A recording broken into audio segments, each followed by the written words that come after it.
اور آپ صلی اللہ علیہ وسلم نے فرمایا خبردار جھوٹی بات، یعنی کبیرہ گناہوں میں جھوٹی بات بھی شامل ہے۔ آپ نے بار بار اس جملے کو دہرایا، یہاں تک کہ صحابہ اکرام نے سوچا کہ کاش آپ خاموش ہو جائیں، یعنی اس قدر زیادہ تکرار کے ساتھ آپ صلی اللہ علیہ وسلم نے یہ بات ارشاد فرمائی کہ جھوٹی بات کہنا اللہ تعالیٰ کو پسند نہیں ہے۔ تو سامعین، قرآن حکیم میں اہل ایمان کی یہ صفت بیان کی گئی ہے کہ کامیاب ہونے والے مومن کون ہیں؟ وہ جو جھوٹ کے گواہ نہیں بنتے، غلط بیانی نہیں کرتے، خواہ متعلقہ لوگ ان کے قریبی رشتہ دار ہوں اور دوست و احباب ہی کیوں نہ ہوں، ان کے پسندیدہ افراد ہی کیوں نہ ہوں، وہ جھوٹی گواہی نہیں دیتے، بات ہمیشہ سچی ہی کرتے ہیں۔ اسی طرح جھوٹی قسم کھانا بھی انسان کے ایمان کے لیے سخت نقصان دہ ہے۔ یہ بات بھی مشاہدے میں آئی ہے کہ کچھ بچوں کو جھوٹ بولنے کی عادت ہو جاتی ہے، تو ان کی اصلاح کیسے کی جائے؟ اس کے لیے سب سے پہلے تو ہمیں عملی نمونہ پیش کرنے کی ضرورت ہے۔ اگر والدین خود سچائی پر قائم ہیں تو بچے بھی جھوٹ نہیں بولیں گے۔ اصل میں مشکل یہ ہے کہ ہم بچوں کو خود ہی جھوٹ سکھاتے ہیں۔ مثال کے طور پر آپ گھر میں ہیں، کسی کا فون آیا، گھر میں کسی بچے نے فون اٹھا لیا اور آپ سے آ کر کہا کہ فلاں انکل یا آنٹی کا فون ہے۔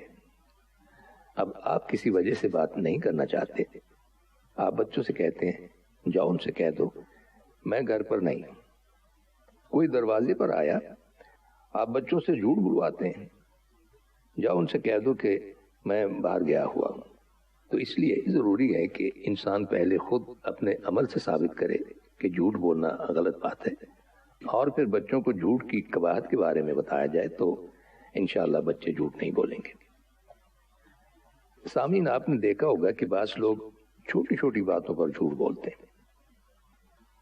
آپ یہ بھی جانتے ہوں گے کہ بر صغیر کے ممالک میں جعلی دستاویزات اور سرٹیفکیٹ بنائے جاتے ہیں، جعلی ڈرائیونگ لائسنس بنوائے جاتے ہیں، جعلی ڈگریاں بنائی جاتی ہیں، جعلی دستخط کروائے جاتے ہیں یا کر دیے جاتے ہیں۔ چھٹی لینے کے لیے جھوٹے میڈیکل سرٹیفکیٹ پیش کیے جاتے ہیں، نوکری حاصل کرنے کے لیے جھوٹے سرٹیفکیٹ بنائے جاتے ہیں۔ اسی طرح کچھ لوگ جعلی ڈاکٹرز ہوتے ہیں، مثلا نرسنگ کا کورس کیا ہوا ہے اور ڈاکٹر کا بورڈ لگا دیا۔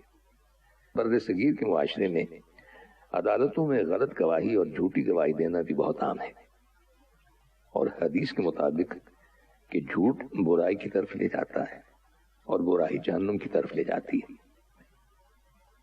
سامعین، کچھ حالات میں جھوٹ بولنے کی اجازت ہے۔ میاں بیوی کے درمیان تعلقات کو خوشگوار رکھنے کے لیے جھوٹ بولا جا سکتا ہے۔ مثال کے طور پر بیوی اپنے شوہر سے کسی وجہ سے ناراض ہے، تو گھر کا کوئی فرد بیوی سے آ کر یہ کہے کہ آپ کے شوہر بہت اداس ہے، وہ کہہ رہے تھے کہ وہ آپ کے بغیر نہیں رہ سکتے، وہ اپنی غلطی پر شرمندہ ہے، حالانکہ شوہر نے اسے ایسی کوئی بات نہیں کہی۔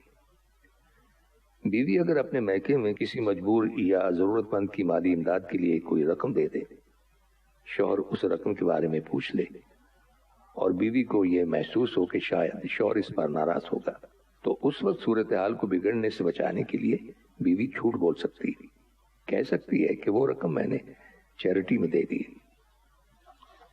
کسی کی اصلاح کے لیے جھوٹ بولا جا سکتا ہے۔ جنگ میں اسلام کی فتح کے لیے جھوٹ بولنے کی اجازت ہے۔ مثال کے طور پر دشمن کو جھانسا دینے کے لیے دروغ گوئی سے کام لیا جا سکتا ہے۔ آپ کی وائف کسی وجہ سے چپ رہتی ہوں، گھر میں 100 طرح کی باتیں ہو ہی جاتی ہیں، اور شوہر اگر وائف سے کہے کہ آج آپ بہت اچھی لگ رہی ہیں، حالانکہ وہ اچھی لگ رہی ہوں یا نہ لگ رہی ہوں، آپ دروغ گوئی سے کام لے رہے ہیں، لیکن وائف کا موڈ اچھا کرنے کے لیے آپ اگر یہ جھوٹ بولیں تو اس کی پرمیشن ہے۔ یہی معاملہ وائف بھی اپنے ہسبینڈ کے ساتھ کر سکتی ہے، تو اس پر اللہ تعالیٰ ناراض نہیں ہوں گے، بلکہ اس کا اجر ملے گا۔ تو جو لوگ جھوٹ کی اس کیٹیگری میں آتے ہیں وہ جھوٹے تصور نہیں کیے جاتے۔ بہرحال جھوٹ بولنا بہت بڑا گناہ ہے، ہمیں ہر حال میں اس سے بچنے کی کوشش کرنی چاہیے۔ اور سامعین، ان کلمات کے ساتھ ہی ہمارے آج کے پروگرام کا وقت بھی اب ختم ہوتا ہے، اس دعا کے ساتھ کہ اللہ تعالی ہم سب کو صراط مستقیم پر چلنے کی توفیق عطا فرمائے، آمین۔ آئندہ ملاقات تک کے لیے محمود احمد کو اجازت دیجیے۔ اللہ حافظ.